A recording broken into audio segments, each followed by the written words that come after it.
Fala, Caleb, tudo bem? Boa tarde para você, boa semana para você que tá ligado com a gente no Balanço Geral. Vamos nessa, gente? Segunda-feira, hora e vez de falar de esporte, claro que do Campeonato Catarinense, porque o Marcílio Dias entrou em campo ontem e deu uma esfriada na empolgação da galera. Afinal de contas, a atuação não foi nada legal e o Marinheiro foi derrotado fora de casa para o Hercílio Luz, lá em Tubarão. A gente vai ver agora como foi. Hercílio Luz 2, Marinheiro 0. Veja aí. Apita o árbitro. Bola... Em Tubarão, a pior atuação do Marcílio Dias no Estadual 2024. No primeiro tempo, o time de Itajaí literalmente assistiu ao Hercílio Luz jogar e criar chances. Nada avassalador, mas no futebol você sabe que a insistência geralmente é premiada. E o Leão do Sul chegou lá no último minuto do primeiro tempo. Cobrança de escanteio, que Jean Martin de cabeça manda para o fundo do gol. 1-0.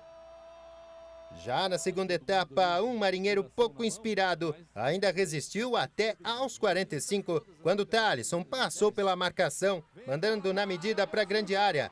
Mariotto livre entre dois marcadores, deu números finais ao jogo, Hercílio Luz 2, Marcílio Dias 0. Nosso time não competiu. O que faltou é competitividade, o que faltou é entrar realmente para saber que todos os jogos você tem que entrar para se ganhar e tem que competir. A nossa equipe entrou para jogar normal, um jogo que nós não conseguimos impor o nosso futebol, o Hercílio marcando muito bem, o Hercílio em cima, e nós nem dividimos uma bola, nós não atacávamos, nós não dominávamos, nós não íamos para cima. No intervalo nós tentamos modificar, e não trocando, mas sim nas atitudes dos jogadores.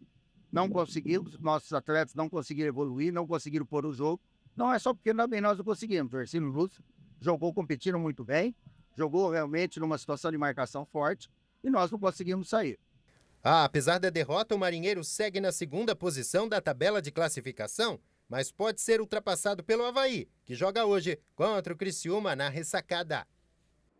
É aquela história, jogou mal, Vaguinho fez a leitura perfeita, ou melhor, nem competiu nas palavras do treinador, né? Agora não deixar a peteca cair, já se recuperar na próxima rodada contra o Concórdia para daí sim ganhar moral nessa reta final da primeira fase do Campeonato Catarinense e também, claro, para o jogo do Vasco na Copa do Brasil. Porque agora sim é oficial, a CBF confirmou, enfim, o dia do grande jogo entre Marcílio Dias e Vasco pela primeira fase da Copa do Brasil. Será no dia 27, agora desse mês, 9h30 da noite, no Gigantão das Avenidas. Os ingressos ainda não estão à venda, essa informação deve sair de forma oficial nos próximos dias, mas tudo indica que os valores vão mesmo partir de R$300 cada. O clube está tentando aí montar um setor geral para o pessoal ficar em pé, mais barato, mas nada ainda está confirmado. Bom, nas redes sociais é claro que isso foi um dos assuntos, né, durante o final de semana, e é aquela coisa, né, gente? Claro que o Marinheiro, que o Marcílio Dias precisa faturar e tem que faturar em uma partida como essas, né?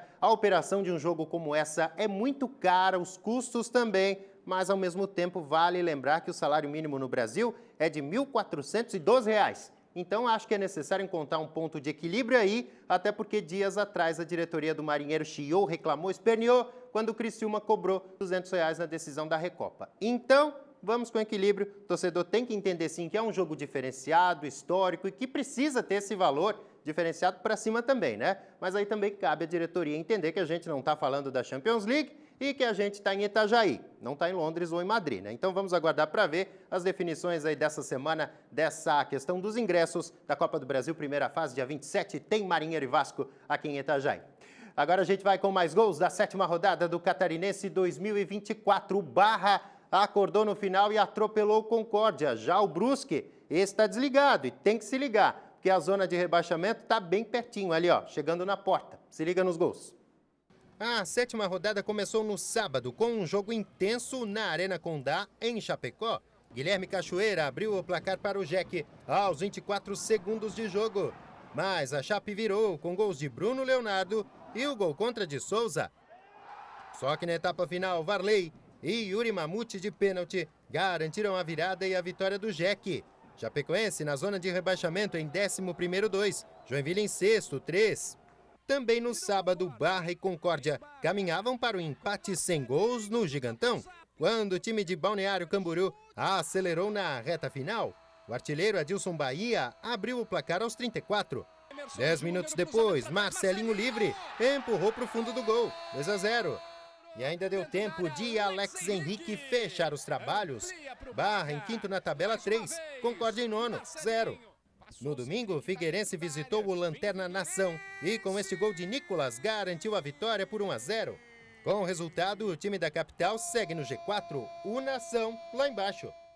Já o Brusque amargou o sexto jogo sem saber o que é vencer. Ontem, no Estádio das Nações, o quadricolor foi derrotado pelo Inter de Lages. Wesley marcou o gol da vitória por 1-0, que coloca o time da Serra no G8 e deixa o atual vice-campeão na 10ª posição, a apenas 2 pontos da zona de rebaixamento. E a sequência de jogos do Brusque nessa primeira fase é muito complicada, né? Pega o Criciúma na próxima fase, ainda tem jogo contra o Avaí, fecha a sua participação jogando contra o Marcílio Dias lá no Estádio do Bairro das Nações, ou seja, um momento delicado demais para o time do Luizinho Lopes nesse começo de campeonato. E ninguém entende, porque é basicamente o mesmo time que terminou a temporada 2023.